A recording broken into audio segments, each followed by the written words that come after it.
Saat ini dunia sedang dihebohkan oleh peristiwa pemanasan global atau yang biasa kita kenal dengan global warming. Nah, apa sih global warming itu? Sekarang saya akan membahas tentang pemanasan global atau yang biasa kita sebut dengan global warming. Pemanasan global menjadi isu lingkungan yang utama yang dihadapi oleh dunia pada saat ini. Nah, pemanasan global adalah suatu bentuk ketidakseimbangan ekosistem bumi akibat meningkatnya suhu rata-rata atmosfer, laut, daratan yang ada di bumi. Nah, kurang lebih 100 tahun terakhir, suhu rata-rata di bumi meningkat 0,74 sampai 0,18 derajat Celcius. Pemanasan global ini berhubungan dengan proses meningkatnya suhu rata-rata di permukaan bumi. Nah, peningkatan suhu ini dapat dihasilkan oleh adanya radiasi sinar matahari menuju ke atmosfer bumi. Sebagian dari sinar ini berubah menjadi energi panas dalam bentuk sinar inframerah yang diserap oleh udara dan permukaan bumi. Penyebab pemanasan global. Terdapat beberapa hal yang dapat menyebabkan terjadinya pemanasan global. Di antaranya adalah meningkatnya gas rumah kaca dan penggunaan CFC secara berlebihan. Gas rumah kaca terjadi akibat adanya aktivitas pembakaran bahan bakar seperti pembakaran batu bara dan juga pembakaran gas alam. Hal ini menyebabkan panas yang terpantul tidak dapat diteruskan keluar angkasa. Panas yang tidak dapat diteruskan ini akhirnya akan kembali ke bumi, sehingga panas di bumi semakin meningkat. Yang kedua adalah penggunaan CFC secara berlebihan. Sekitar tahun 1970, zat kimia seperti CFC atau klorofluorokarbon telah menjadi salah satu zat kimia yang menyebabkan adanya perusakan lapisan ozon. Zat kimia ini bersifat sangat stabil sehingga mampu mencapai stratosfer secara utuh. Ketika zat kimia ini mampu mencapai stratosfer, maka zat kimia ini akan diubah oleh radiasi ultraviolet sinar matahari hingga akhirnya mengeluarkan atom-atom klorin perusak lapisan ozon. Dampak yang ditimbulkan dari adanya pemanasan global adalah meningkatnya suhu yang ada di bumi, meningkatnya suhu pada air laut yang diiringi dengan rusaknya beberapa jenis komunitas terumbu karang yang ada di laut. Selain itu, pemanasan global menyebabkan adanya perubahan iklim yang tidak menentu, sehingga dengan adanya perubahan iklim yang tidak menentu dapat menyebabkan kepunahan pada beberapa jenis organisme yang ada di bumi. Untuk itu, perlu dilakukan upaya agar dapat meminimalisir dampak dari adanya pemanasan global itu sendiri. Salah satunya yaitu dengan mengurangi penggunaan bahan bakar fosil seperti minyak bumi dan juga batu bara. Mengapa hal itu bisa terjadi? Karena bahan bakar fosil merupakan penyebab terbesar tingginya kadar karbon dioksida yang ada di bumi. Selain itu, hal yang harus dilakukan untuk meminimalisir dampak dari adanya pemanasan global yaitu dengan melakukan reboisasi atau penanaman kembali hutan yang gundul.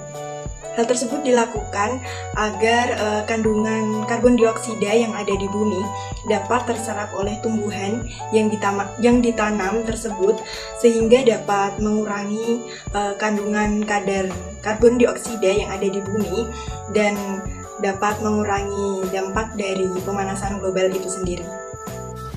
Nah, setelah kita mengetahui beberapa dampak negatif dari pemanasan global itu sendiri, mari kita bahas salah satu kasus dari pemanasan global yang berdampak negatif bagi kita semua, yaitu mencairnya gletser di ujung timur Indonesia, yaitu di Papua. Gletser atau lapisan es dekat puncak J Papua merupakan satu-satunya gletser yang dimiliki oleh Indonesia. Saat ini tampaknya gletser tersebut akan menghilang dalam waktu 1 dekade atau bahkan lebih cepat dari itu. Hal ini berdasarkan penelitian oleh tim peneliti BMKG Indonesia. Nah, gletser Puncak Jaya di Papua juga merupakan satu-satunya gletser tropis yang berada di Pasifik Barat yang berada di antara pegunungan Andes di Amerika Selatan dan juga pegunungan Himalaya di Asia. Pencairan es ini merupakan salah satu dampak negatif dari pemanasan global dan juga perubahan iklim yang sangat ekstrim. Nah, secara global, pencairan gletser memiliki kontribusi terbesar terhadap kenaikan tinggi muka laut. Pencairan gletser tropis diperburuk juga oleh adanya El Nino yang menyebabkan kenaikan suhu udara di permukaan dan mengurangi curah hujan pada beberapa daerah di dunia. Tim peneliti BMKG juga menghitung laju kecepatan pencairan es dan telah mengambil sampel inti atau ice core pada tahun 2010 untuk memperoleh rekaman iklim yang tersimpan dalam es tersebut. Ketebalan es diduga berkurang sekitar 1,05 meter per tahun antara 2010 dan 2015 dan juga berkurang 5,69 meter atau 5,4 kali lebih cepat pada November 2016 setelah kejadian El Nino yang terjadi sekitar tahun 2015 hingga 2016.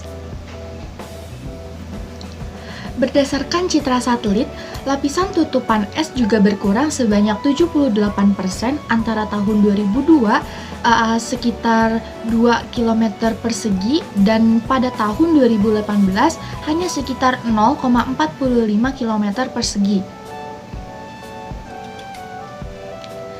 Inti es dari Gletser Papua menyimpan rekaman iklim sejak tahun 1964 dan menunjukkan pengaruh dari kenaikan suhu udara di wilayah tropis Pasifik yang diperkuat oleh kejadian El Nino.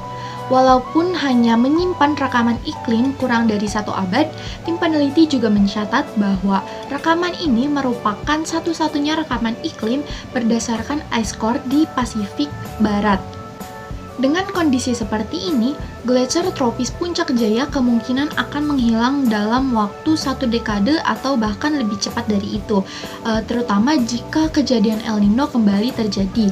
Menurut Lonnie Thompson, kejadian yang terjadi di Papua Indonesia ini merupakan indikator tentang apa yang terjadi di bumi dan beberapa gletser tropis lainnya seperti di Kilimanjaro Tanzania dan Quelccaya Peru akan segera mengikuti hal yang serupa seperti gletser di Papua. Nah teman-teman, seperti yang sudah dibahas tadi bahwa mencairnya gletser atau lapisan es di muka bumi ini menjadi indikator utama naiknya permukaan air laut. Nah, jika air laut terus pasang dan naik, maka itu akan menyebabkan beberapa pulau di muka bumi ini tenggelam dan juga menghilang. Oleh karena itu, mari kita menjaga bumi kita agar kita semua dapat terselamatkan. Dari poin-poin yang sudah dijelaskan, dapat disimpulkan bahwa global warming atau pemanasan global merupakan permasalahan yang harus diwaspadai oleh kita semua, sebab global warming ini memberikan dampak yang sangat buruk akan kehidupan dan bumi kita di masa yang akan datang. Untuk mengatasi pemanasan global diperlukan usaha yang sangat keras karena hampir mustahil untuk diselesaikan pada saat ini. Pemanasan global memang sulit diatasi, namun kita bisa mengurangi efeknya. Penanggulangan hal ini adalah kesadaran kita terhadap kehidupan di bumi untuk masa depan. Apabila kita telah menanamkan kecintaan terhadap bumi ini, maka pemanasan global hanyalah sejarah kelam yang pernah menimpa bumi ini.